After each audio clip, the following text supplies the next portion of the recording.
Anda tak tahu siapa? Kalau tak tahu, maka tak kenal. Kalau tak kenal, maka tak cinta.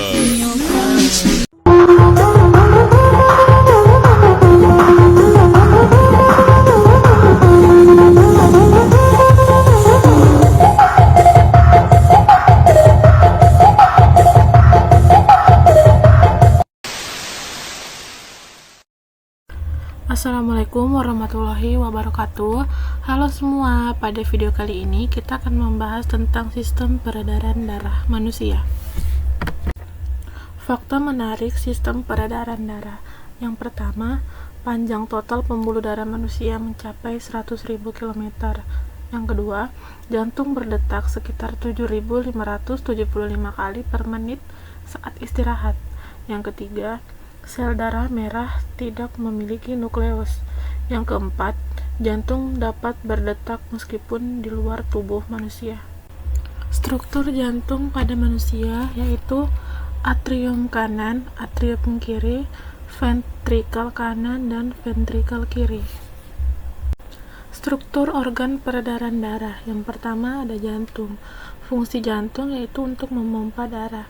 Struktur jantung ada 4 ruang serambi atrium, 2 bilik ventrikel. Serambi fungsinya untuk menerima darah dan bilik fungsinya untuk memompa darah. Yang kedua ada pembuluh darah. Arteri membawa darah dari jantung ke seluruh tubuh. Vena mengembalikan darah ke jantung, dan kapiler tempat pertukaran oksigen dan karbon dioksida. Yang ketiga ada darah.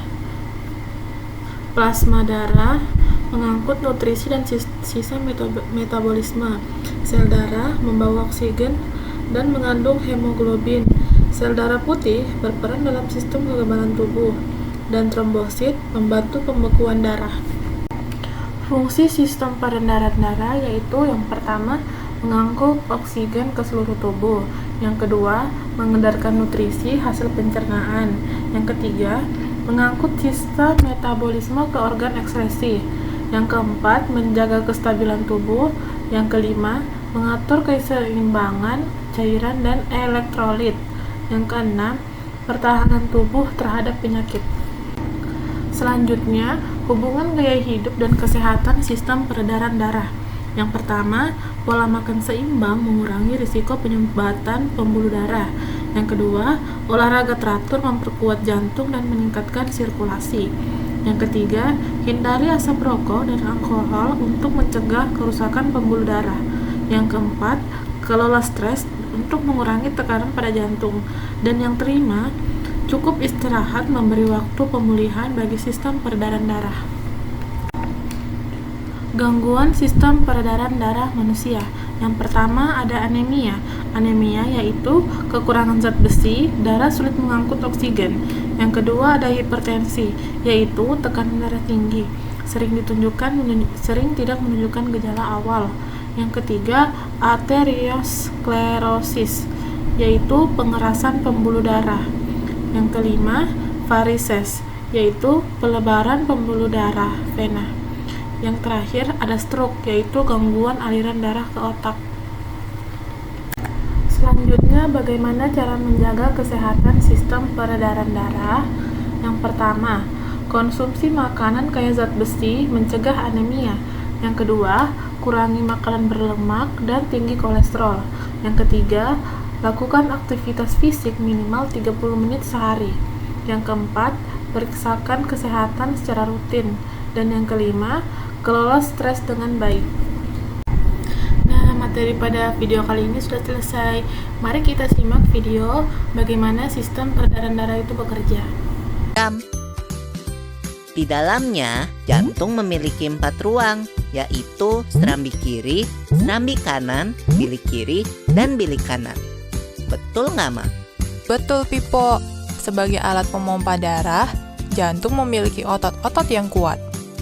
Otot bilik lebih tebal daripada otot serambi, karena otot bilik memompa darah keluar jantung untuk diedarkan ke seluruh tubuh. Oh iya, di antara serambi dan bilik jantung ada pemisah berupa pintu turun yang disebut katup jantung.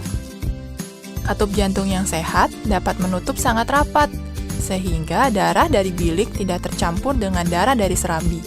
Katup-katup itu membuka dan menutup seirama dengan denyutan jantung. Kalau nggak salah, pembuluh darah dapat dibedakan menjadi dua berdasarkan arah aliran darah, yaitu pembuluh nadi atau arteri dan pembuluh balik atau vena. Bener banget, Pipo. Pembuluh nadi adalah pembuluh yang mengalirkan darah keluar dari jantung. Pembuluh nadi yang paling besar disebut aorta. Kalau pembuluh balik adalah pembuluh darah yang mengalirkan darah masuk ke dalam jantung. Pembuluh balik yang paling besar ada dua, yaitu pembuluh balik atas dan pembuluh balik bawah. Kamu tahu nggak, Pipo? Darah dalam tubuh manusia selalu beredar dalam pembuluh darah, sehingga disebut peredaran darah tertutup. Berdasarkan panjang dan pendeknya jalur yang ditempuh, peredaran darah manusia dibagi menjadi peredaran darah kecil dan peredaran darah besar. Peredaran darah kecil berlangsung dari jantung ke paru-paru, kemudian kembali ke jantung lagi. Urutan peredaran darah kecil adalah serambi kanan, lalu ke bilik kanan, ke paru-paru, lalu ke serambi kiri. Berarti kalau peredaran darah besar berlangsung dari jantung ke seluruh tubuh, kecuali paru-paru dan kembali ke jantung. Urutan peredaran darah besar adalah serambi kiri, lalu ke bilik kiri, ke seluruh tubuh, lalu ke serambi kanan. Tapi dalam aktivitas. Nah, pada video kali ini materinya sudah selesai ya. Selanjutnya waktunya kuis. Pertanyaan yang pertama, organ yang berfungsi sebagai pompa utama dalam sistem peredaran manusia adalah A. Paru-paru, B. Jantung, C. Hati, dan D. Ginjal. Ayo, apa jawabannya? Sudah dijelaskan ya di materi awal? Iya, betul. Jawabannya adalah B, yaitu jantung. Persoalan yang kedua, pembuluh darah yang membawa darah dari jantung ke seluruh tubuh disebut pilihan A. kapiler, yang B. vena, C. arteri, dan D. aorta. Ya, benar sekali. Jawabannya adalah C, yaitu arteri. Pertanyaan yang ketiga, komponen darah yang bertugas mengangkut oksigen dari paru-paru ke seluruh tubuh adalah yang A. sel darah putih, yang B. plasma darah, C. trombosit, dan D. sel darah merah. Jawabannya adalah D, yaitu sel darah merah. Sekian video pembelajaran pada hari ini. Apabila ada kekurangan pada video kali ini mohon dimaafkan, dan apabila ada salah kata juga mohon dimaafkan.